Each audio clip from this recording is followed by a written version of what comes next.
bonjour à tous et bienvenue sur ma chaîne YouTube. Donc on se retrouve aujourd'hui pour mon bilan lecture du mois d'avril. Donc en avril je m'étais prévu une dizaine de livres dans ma pile à lire. Je les ai à peu près respectés, on va dire, sachant que il y en a un seul que j'ai pas eu le temps de terminer en avril. Je l'ai commencé en avril mais j'ai pas eu le temps de le terminer en avril. Donc il fera partie de mon bilan du mois de mai.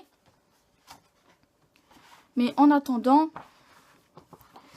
j'ai en plus au mois d'avril lu un livre qui ne faisait pas partie de ma pile à lire d'avril. Enfin, je pense pas, je sais plus, mais dans tous les cas, je l'ai lu en avril et je vais commencer par vous citer celui-là. Donc, il faut savoir que moi, dans mon bilan, je vais vous faire un résumé du livre, un très rapide résumé de mon avis, sachant que tous ceux qui sont là, vous pouvez les retrouver dans mes updates lecture, que je vous mettrai dans le petit i qui se trouve juste là, si mes souvenirs sont bons. Si je ne me trompe pas, sinon ça sera là, enfin ça sera de l'autre côté, c'est pas grave, hein. Dans tous les cas, il sera à droite ou à gauche, voilà, où vous verrez les updates lecture correspondant défiler là. Je pense qu'il y en aura deux ou trois différents d'updates lecture, on verra bien. Et donc, je vais vous dire également la note que je lui ai mis dans mon cahier de lecture. Parce qu'il faut savoir que depuis le mois de décembre maintenant, je fais un cahier de lecture avec mes lectures, mon avis résumé bien entendu, parce que vous pouvez retrouver un avis complet sur mon blog. Mais c'est aussi ça qui me permet de rédiger mon avis sur mon blog, parce que j'ai déjà un résumé de ce que je pense en fait. Donc, excusez-moi, j'arrête pas de bouger, mais j'arrive pas à trouver ma place. Et donc pour commencer, on va parler donc de Hunger Games, La Révolte, de Suzanne Collins chez PKJ. Donc j'ai lu ce livre-là, je pense que je l'ai commencé fin mars et que je l'ai lu début avril, ou que je l'ai lu rien qu'en avril, je ne sais plus vraiment, parce que de toute façon j'ai pas noté la date. Donc dans ce livre, on va toujours suivre Katniss comme dans les deux premiers tomes, sauf que dans les deux premiers tomes, elle était en train de participer à des Hunger Games, et dans celui-là, elle a gagné le premier Hunger Games, le deuxième Hunger Games, je vais pas dire qu'elle l'a trafiqué, mais on va dire qu'elle a fait en sorte que beaucoup de participants sortent vivants. Et on découvre en fait qu'elle a été amenée dans le 13, qui comparé à ce que le Capitole croit n'a pas été détruit, mais a survécu dans les souterrains, donc ils habitent sous terre. Là. Donc ils habitent sous terre maintenant. Et en fait de là, on va lui demander de devenir le Gémoqueur. Donc comme tout le monde connaît dans les films. Le Gémoqueur qui va mener la révolte. Au départ, elle dit non, non, non. Puis après, au bout d'un moment, elle dit oui. Elle va tourner des clips, etc. Elle va dans le district 12 qui a complètement été détruit suite à ce qu'elle a fait dans l'arène du Hunger Games dans le 2, etc. Et donc, ce que j'en pense, c'est que c'est une très bonne conclusion de saga. Quand même assez similaire au film, j'ai envie de dire. Il y a quand même beaucoup de similitudes comparé à d'habitude, parce que on va dire que dans certains films, en fait, ils suivent pas vraiment totalement le livre. Là, ils le suivent quand même assez bien, on va dire. Mais si vous avez suivi mon update lecture, vous savez que la fin m'a déçue. Je trouve la fin trop gnangnan, trop cuculapraline, trop facile, en fait. Quand tu vis dans un monde je vais dire post-apocalyptique comme eux, mais je sais pas vraiment si c'est post-apocalyptique, mais quand tu vis dans un monde comme le leur, penser que tout est bien, qui finit bien, sans qu'il n'y ait plus jamais de problème, moi je trouve ça un peu bizarre en fait. Je sais que l'auteur voulait forcément bien terminer la saga et pas faire croire qu'il y aurait d'autres tomes, mais moi ça m'a dérangé en fait la fin. Déjà dans le film elle m'avait saoulé, mais alors là c'est comme c'est la même dans le livre, voilà quoi. Donc ensuite, ah oui, et malgré la fin, en fait, je me suis dit, je vais pas noter le livre que sur la fin, parce que bon, ça serait pas très gentil. Donc j'ai mis la note de 4 sur 5, vu que c'est un très bon livre, une très bonne fin de saga, et que j'ai bien aimé ma lecture. Donc ensuite, on passe à ma deuxième lecture du mois d'avril. Et c'est des lectures rapides, ceux-là, parce que je les lis en une journée. Donc on passe à Calendar Girl février de Audrey Carlan aux éditions Le Livre de Poche. Donc dans celui-ci, on va suivre Mia, qui après avoir été, je sais plus vraiment c'était où, en Californie je pense, se rend à Seattle, où elle va devenir pendant 1 mois la muse et le modèle de Alec Dubois, qui lui est un peintre français. Et ce que j'ai bien aimé dans ce livre-là, en fait, c'est que Alec, donc son client, va lui faire découvrir d'autres facettes d'elle qu'elle n'aimait pas au départ, va lui apprendre à aimer son corps, à s'aimer elle-même, à aimer ce qu'elle pense, va lui faire comprendre qu'elle a le droit de donner de l'amour à ses clients, mais voilà, pas forcément le véritable amour, mais un amour à sa manière, quoi. Elle a le droit d'aimer ses clients à sa manière, voilà. Et donc, on suit toujours ses pensées envers Wes, qui, je le rappelle, lui est tombé amoureux d'elle pendant le mois, voilà. Et donc, moi, j'ai bien aimé ce tome-là. Je trouve que j'ai l'impression qu'en fait, tout le monde dit que c'est assez similaire, mais le truc, c'est que chaque client a son histoire. Donc, je vois pas en quoi ça peut être similaire, en sachant que chaque client a son histoire. Sachant que j'ai lu hier le mois de mars, je peux vous dire que c'est totalement différent de janvier et de mars et de février. Donc, je vois pas en quoi c'est assez similaire, vu que chaque client a son histoire personnelle. Aussi bien au niveau, son histoire personnelle, aussi bien que familiale, on va dire. Je vais y arriver. Et donc, dans mon cahier de lecture, je l'ai mis la note de 4,5 sur 5, ce qui signifie que c'est presque un coup de cœur et que j'ai hâte de me plonger dans la suite, aussi bien dans mars que dans avril, que dans mai, et dans ainsi de suite, jusque décembre. Donc ensuite, je me suis plongée dans la lecture de Carnet noir de Stephen King. Donc toujours aux éditions de livres de poche. J'en ai beaucoup de livres de poche dans mes bibliothèques. Enfin bref, et donc dans cette histoire-là, je vais vous raconter l'histoire principale, pas l'histoire qui est en rapport avec le premier tome. Donc dans cette histoire-là, on va suivre Maurice Bellamy, qui va assassiner un écrivain du nom de John Rothstein, qui, cet écrivain, en fait, a décidé de ne pas donner de suite à sa trilogie sur Jimmy Gold. Et en fait, la fin a beaucoup déplu Maurice Bellamy. Lui, il voulait une suite, il voulait voir, comment il a dit déjà dans le livre, il voulait voir Jimmy retourner dans le droit chemin, parce que selon lui, le chemin qu'il avait pris, c'était pas le chemin qu'il devait prendre de base, etc. Et donc de là, il va vouloir aller chez John. Au départ, donc ils ont volé l'argent, ils ont volé des manuscrits, ils ont assassiné John. De là, lui, il a assassiné ses 2 compagnons de voyage, donc qui étaient là pour lui, et il s'est barré avec l'argent et les manuscrits, même si lui, l'argent ne l'intéressait pas. Voilà. Mais il s'est dit que de toute façon, ses compagnons de voyage auraient tout fait pour revendre les livres. Et il ne voulait pas. Donc voilà. Et donc, en parallèle, on va suivre l'histoire de Pete. Ou Peter. Sauber. Je ne sais plus comment c'est son nom de famille. Mais...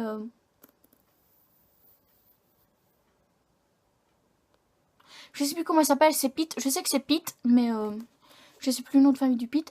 Et en fait, Pete, lui, va trouver une valise d'argent et de manuscrits. Et de là, il va s'enchaîner problème sur problème. Et de là va intervenir Bill Hodge, donc l'inspecteur que l'on retrouve déjà dans Monsieur Mercedes. Enfin, il n'est plus inspecteur, mais l'ancien inspecteur de police que l'on retrouve dans Monsieur Mercedes. Et de là, comme dans Monsieur Mercedes, en fait, vont s'entrecroiser toutes les histoires ensemble. Et en fait, ce que j'ai bien aimé dedans, c'est que déjà, c'est du Stephen King, donc forcément...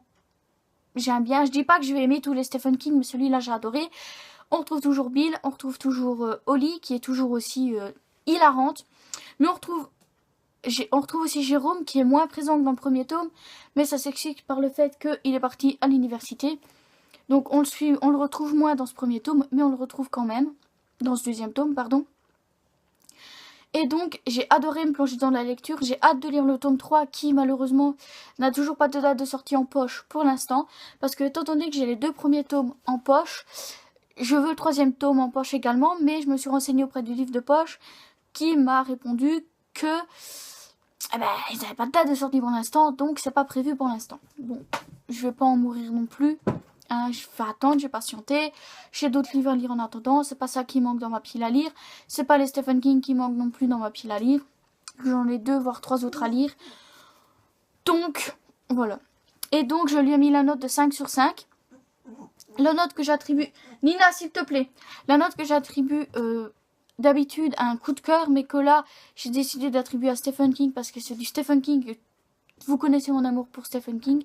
Et je me suis dit que de toute façon, quand c'est un coup de cœur, dans mon carnet de notes, je rajoute des cœurs à côté de la note pour bien signifier que c'est un 5 sur 5 et un coup de cœur également. Ce qui n'a pas été le cas là, parce que j'ai beau aimer Stephen King, c'est pas un coup de cœur, mais je ne peux pas lui mettre en dessous de 5 sur 5, tout simplement.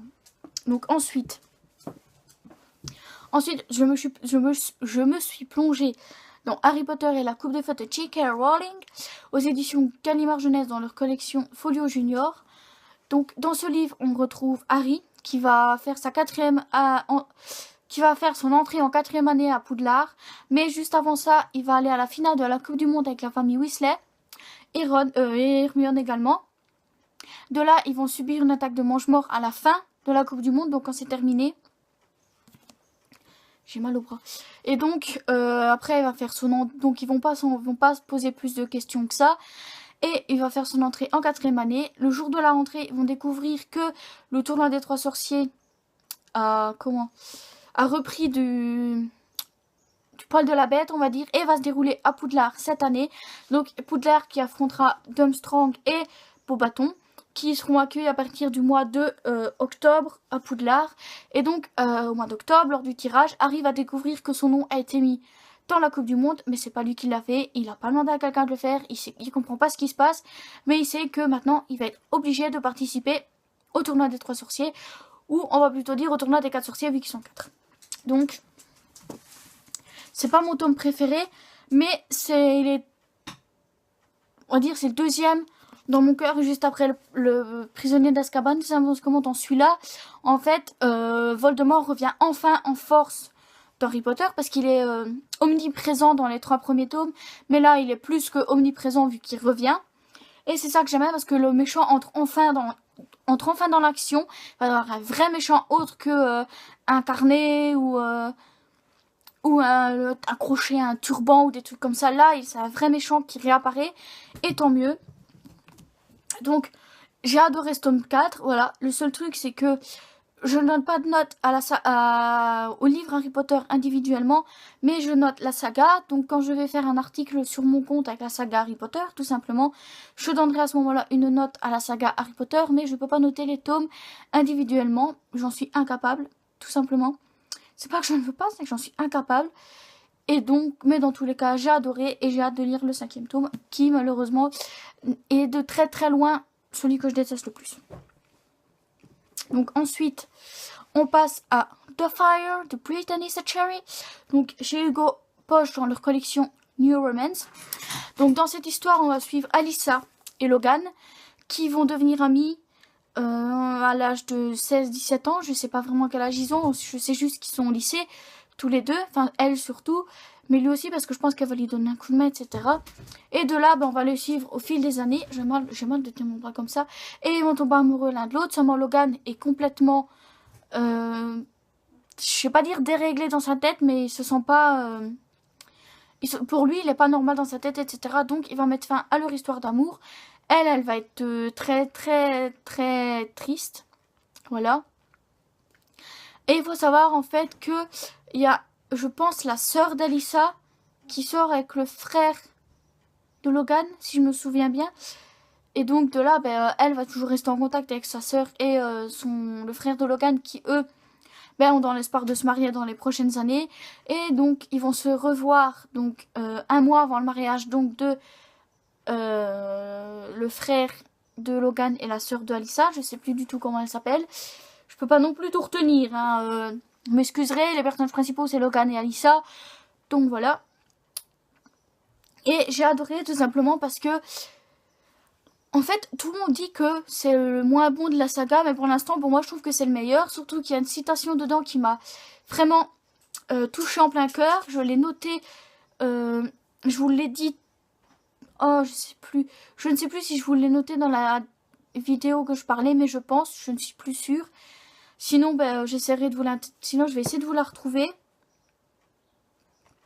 Je pense pas en fait que je pourrais vous la retrouver, mais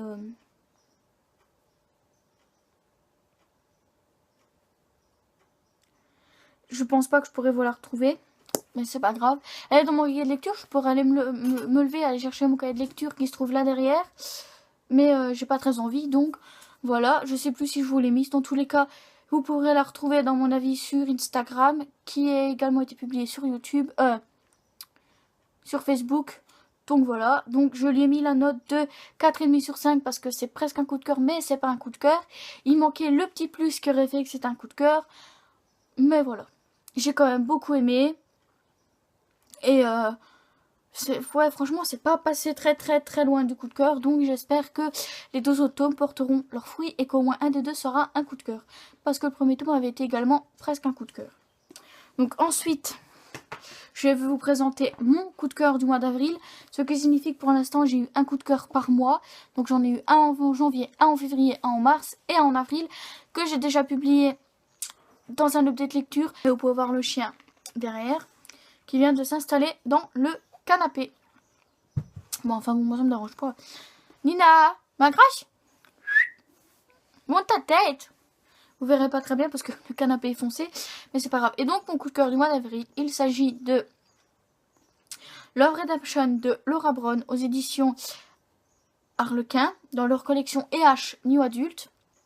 Et donc, dans cette histoire, on va suivre Carly, qui est malentendante, qui porte des prothèses depuis qu'elle est petite. Si je me rappelle bien, c'est depuis qu'elle est enfant. Et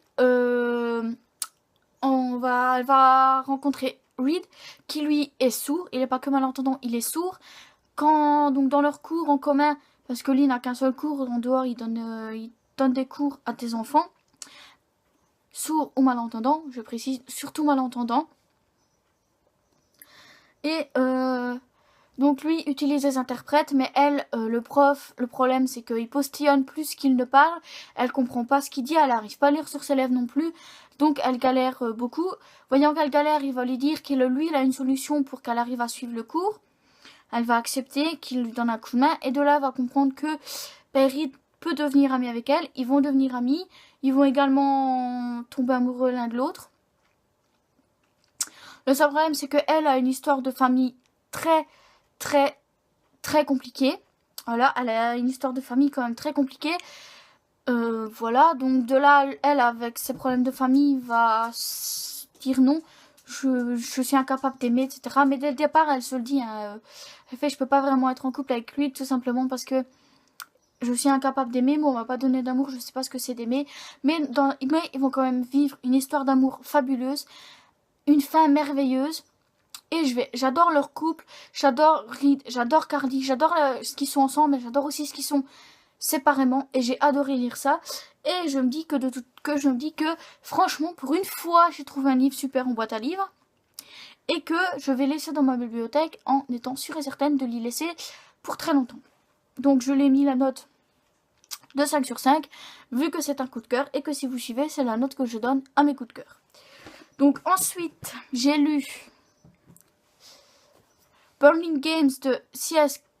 Kill, je sais pas vraiment comment on dit, chez Hugo Poche dans leur collection New Romance. Donc ça fait le deuxième Hugo Poche que j'ai lu dans le mois. Et donc dans cette histoire, on suit Charlie qui fait partie d'un crew de danse. Les GOT, je pense, ils ont en fait ils ont raccourci leur nom par GOT, mais je sais plus leur nom. Nina, tu arrêtes. Et ils vont se rendre à Las Vegas pour... Ah non, les GOT, c'est ce qu'ils ont gagné. Ah, je sais plus. Enfin bref, ils vont se rendre à Las Vegas, donc lui et son crew, pour des représentations dans un casino réputé. Donc dans ce casino travaille Ambre, qui est la fille du patron. Et de là, eux vont participer à une compétition de danse Ambre va participer à une compétition de danse entre casinos. Seulement Charlie, lui, a une histoire du passé qu'il n'arrive pas à oublier, qu'il n'arrive pas à se pardonner. Et qui le hante donc depuis une dizaine d'années, si pas plus. Et qui vont le pousser à faire connerie sur connerie depuis qu'il arrive à Las Vegas. Et c'est comme ça qu'il va être amené à rencontrer Ambre, qui va lui dire que pour payer sa dette, soit il la rembourse dans les 5 heures qui suivent, soit il aide elle à apprendre à danser. Enfin, il aide elle et sa bande de potes, enfin d'employés du casino à danser pour pouvoir gagner la compétition. Et de là, lui va se rendre compte que ça va être une tâche qui va pas être si facile que ça. Il va accepter, mais il va se rendre compte que ça va pas être si facile que ça. Et en fait, Charlie va commencer tout doucement à s'attacher à Ambre. Ambre également va carrément tomber amoureuse de Charlie. Mais Charlie, à cause de son passé, en fait, ne considère pas Ambre comme il le devrait. Et voilà, je ne raconterai pas la fin. Mais j'ai adoré. C'est pas un coup de cœur, mais j'ai adoré. C'est une très bonne lecture. Et j'aurais aimé lire le tome 1 avant de lire celui-là. Mais je le lirai seulement quand je pourrai le trouver. Voilà. Et je lui ai mis la note de 4,5 sur 5. Donc de 4,5 sur 5, vu que c'est une très bonne lecture. Ça n'aurait pas pu être un coup de cœur, mais c'est une très bonne lecture quand même. Voilà. Donc ensuite, j'ai lu After saison 4 de Anna Todd aux éditions Le Livre de Poche. Voilà, le 3e livre de poche dans ma pile à lire.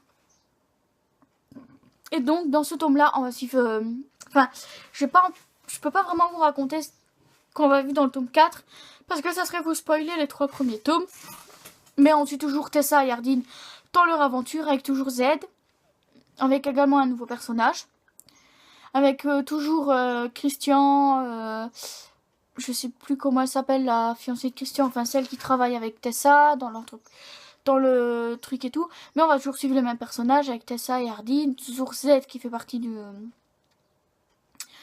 truc, on va toujours suivre le point de vue de Tessa et le point de vue d'Ardyn, donc les deux points de vue différents.